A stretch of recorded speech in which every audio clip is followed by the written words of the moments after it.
Hey everyone, me Kevin here with the latest on stimulus from Mark Meadows, Pelosi, Trump, Mnuchin, and more. We are now 12 hours from the Democratic deadline to pass stimulus relief prior to the election. We are also 14 days from the election. And thank you so much to the many of you who emailed me yesterday. I'm still going through those of you who are trying to get that bundle coupon code for the courses, so thank you.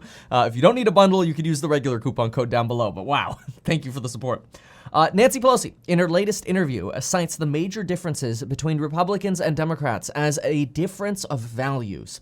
She believes, for example, in a national testing and treatment plan, whereas Republicans do not, as just one example. As another example, Republicans believe that rather than giving tax credits, potentially larger tax credits to lower income earners, we should simply increase the size of the child-dependent stimulus check from $500 to $1,000 and call it a day. That, in their minds, would limit fraud, whereas Nancy Pelosi sees we need to focus on helping people and we can deal with the fraud separately. These are sorts of the minor, well, I shouldn't say minor because they're important, but these are the more detailed issues that are causing these value differences between the Democrats and the Republicans.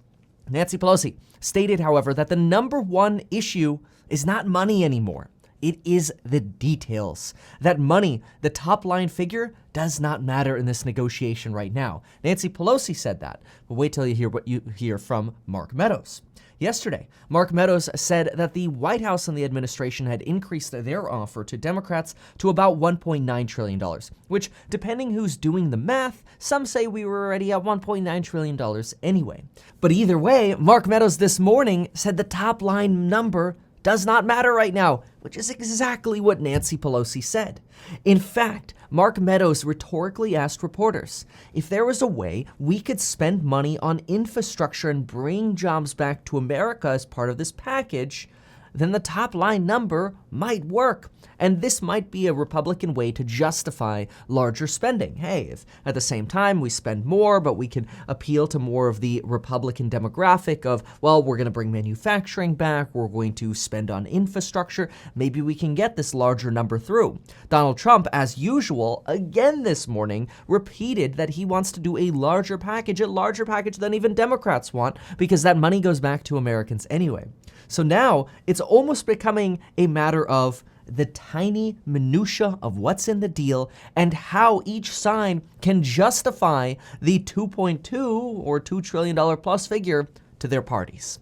This is good as long as we get a deal. If this causes a deal to collapse, then that's very bad. And we're 12 hours away from having at least a first indication on whether or not we're going to keep getting this can kicked down the road or we'll actually have a deal.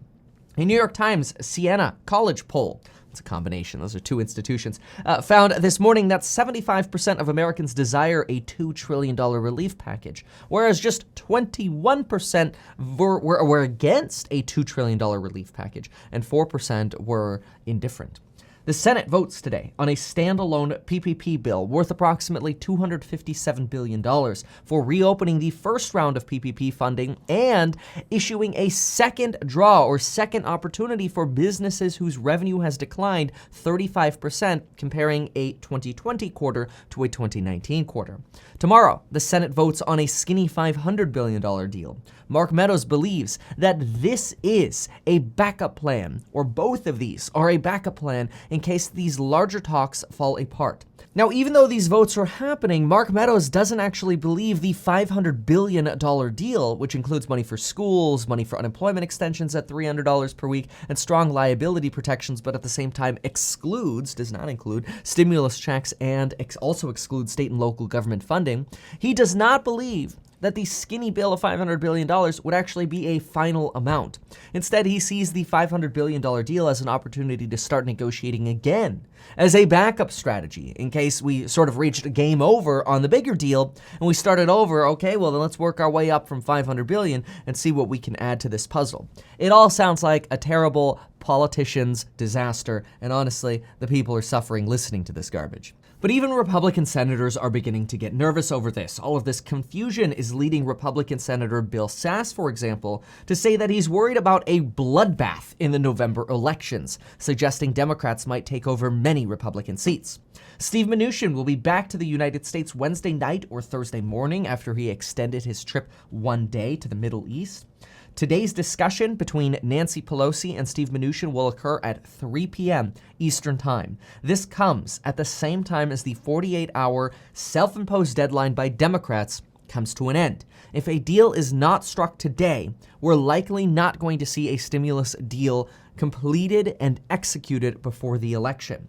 Now, as much as I usually like to be optimistic, I'm going to be realistic here and say that I would not be surprised for us to hear the can get kicked down the road again, because that is the MO of Congress. I'm not 100% sure why, but it is. On COVID, as expected, cases are back up again for Monday. We are at 64,218 cases, up 34% over the last 14 days, with an average of 517 deaths. Thankfully, the death rate has remained stable, and fingers crossed that it continues or begins to decline more rapidly. At the same time, researchers in London are planning to infect healthy volunteers with the coronavirus early next year to test a new vaccine or many new vaccines. This helps speed up the process because rather than waiting for vaccinated people to possibly become infected out in the wild, they will literally infect these members or people in these trials in a controlled setting, which will also allow researchers to study coronavirus transmission in this controlled environment.